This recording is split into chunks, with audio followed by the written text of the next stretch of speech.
అన్న చెప్పదండి మాజీ శాసనసభ్యులు రవిశంకర్ గారు మాట్లాడాలని కోరుతాం. జై తెలంగాణ. వర్ధిల్లాలి కేసీఆర్ గారి నాయకత్వం, వర్ధిల్లాలి రామన్న నాయకత్వం. రాజన్న సిరిసిల్ల జిల్లాలో మన పెద్దలు గౌరవనీయులు మాజీ మంత్రివర్యులు బీఆర్ఎస్ పార్టీ వర్కింగ్ ప్రెసిడెంట్ అయినటువంటి కేటీ రామారావు గారు ఏర్పాటు చేసినటువంటి వార్డు సభ్యుల నుంచి సర్పంచ్ వరకు గెలిచినటువంటి వారిని సత్కరించుకోవాలి, అభినందించుకోవాలని ఈరోజు ఈ కార్యక్రమాన్ని ఏర్పాటు చేసి మనందరికీ ఇంత గొప్ప అవకాశాన్ని ఏర్పాటు చేసినటువంటి ముఖ్యంగా రామన్నకు నా ప్రత్యేక ధన్యవాదాలు తెలియజేస్తూ వారికి అదేవిధంగా నాతో పాటు ఈ కార్యక్రమంలో పాల్పంచుకున్నటువంటి వేములవాడ ఇన్ఛార్జ్ అన్న చెల్మెడ లక్ష్మీ నరసింహారావు గారికి, అదేవిధంగా ఈ జిల్లా అధ్యక్షులు తోట ఆగన్న గారికి, అదేవిధంగా మాజీ కరీంనగర్ ఉమ్మడి కరీంనగర్ జిల్లా పరిషత్ చైర్మన్ తుల ఉమక్క గారికి, అదేవిధంగా రాజన్న సిరిసిల్ల జిల్లా మాజీ జిల్లా పరిషత్ చైర్మన్ సోదరిమణి నేలకొండ అరుణ రాఘవరెడ్డి గారికి,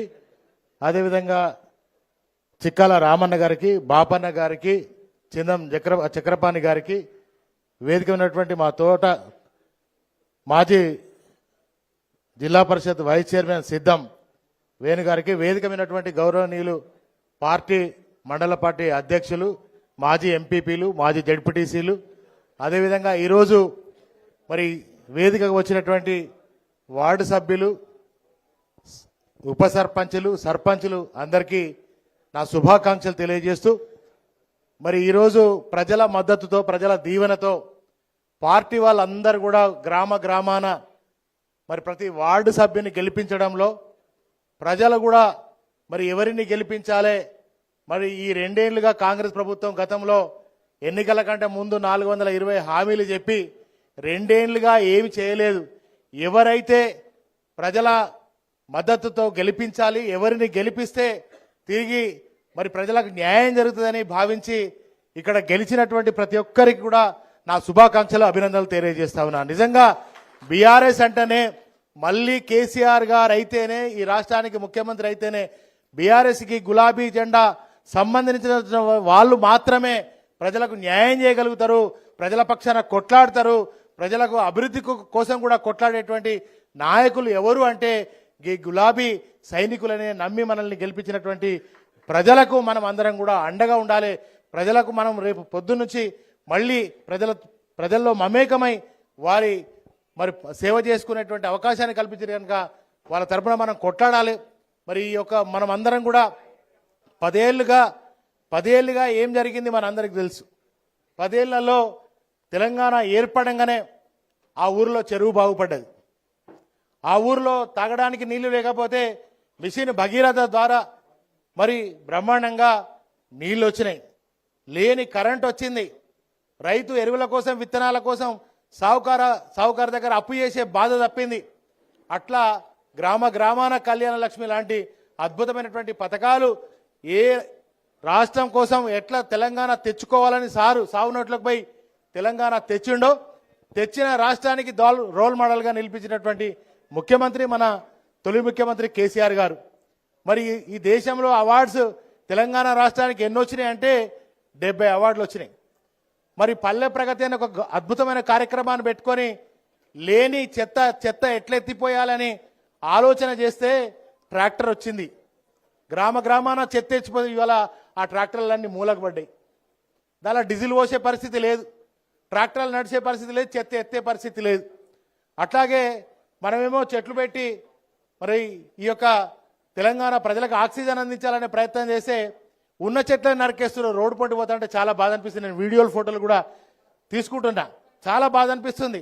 మనమేమో చెట్లను పెడితే వాళ్ళేమో చెట్లను నరికేస్తా ఉన్నారు. మరి వాళ్ళ కాంగ్రెస్ ప్రభుత్వం గతం అధికారంలో రావడానికి 1000 అబద్ధాలు మాట్లాడింది, 1,00,000 అబద్ధాలు మాట్లాడింది. గిట్లా గెలవంగానే 100 రోజులలో ఇవన్నీ చేస్తామని చెప్పారు.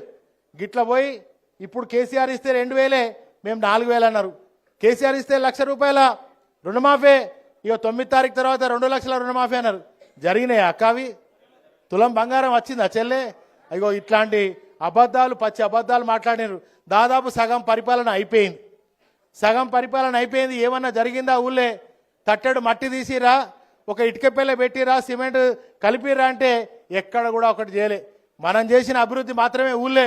పల్లె దవాఖానాలు మనమే కట్టినాం, గ్రామ పంచాయతీ భవనాలు మనమే కట్టినాం. ప్రతి నెల నెల ఆ గ్రామ పంచాయతీ అవసరాల కోసం కేసీఆర్ గారు నిధులిస్తే అభివృద్ధి జరిగింది. కుల సంఘ భవనాలు మనమే కట్టినాము, మరి మహిళా సంఘ భవనాలు మనమే కట్టినాము, సీసీ రోడ్లు మనమే చేసినాము, డ్రైనేజీలు కూడా మనమే చేసినాము. మరి ఇవాళ ఊళ్ళో ఏదైనా పని జరిగిందా అంటే ఒక్క పని కూడా జరగలే. సగం పరిపాలన అయిపోయింది ప్రభుత్వంది. మరి ఇవాళ వచ్చే 2 ఏళ్లలో ఏమన్నా చేస్తాడంటే అది కూడా ఆశలైనటువంటి పరిస్థితి ఇవాళ జరుగుతున్నటువంటి నేపథ్యంలో మనం చూస్తా ఉన్నాం. మళ్ళీ ఎన్నికలు వస్తాయి. మీరు గెలిచిండ్రు, ఈ గెలిచిన తర్వాత మళ్ళీ ఎన్నికలు వస్తాయి. ఆ ఎన్నికలలో మళ్ళీ ప్రలోభాలు చేస్తారు. ఇప్పుడైతే బ్లాక్మెయిల్ చేసిరు, బెదిరించారు. ఎన్ని చేసినా కూడా ప్రజల దీవెన మనతోటే ఉంది, మనకే ఉంది. కనుక వచ్చే ఎంపీటీసీ జడ్పీటీసీ ఎలక్షన్లలో కూడా అందరం కలిసికట్టుగా ఉండి బ్రహ్మాండంగా మరి మా బోయినపల్లిని మండలం నుంచి అన్న జడ్పీటీసీగా గెలిపించి మీకు కానుకగా ఇస్తాం. తప్పకుండా అన్న జిల్లా పరిషత్ మనం గెలుచుకోవాలి. గతంలో ఎట్లయితే గెలుచుకున్నామో అదే రీతిలో కూడా మనం గెలుచుకుందాం. ప్రజల దీవెన, ప్రజల ఆశీర్వాదం మనకే ఉంది కనుక అదేవిధంగా మరి మనం భవిష్యత్తులో కూడా కేసీఆర్ గారిని ముఖ్యమంత్రి చేసుకోవడమే లక్ష్యంగా మనందరం కూడా పనిచేయాలి. ఇక 2 ఏళ్ళు గట్టిగా కష్టపడదాం. తప్పకుండా మనమంతా ముందుకెళ్దామని చెప్పి తెలియజేస్తూ ఇంత మంచి అవకాశాన్ని కలుగజేసినటువంటి మరి గౌరవ రామన్నకి, రాజన్న సిరిసిల్ల జిల్లా అధ్యక్షులందరికీ కూడా ధన్యవాదాలు, కృతజ్ఞత తెలియజేస్తూ జై తెలంగాణ. జై తెలంగాణ. ఇంతకుముందే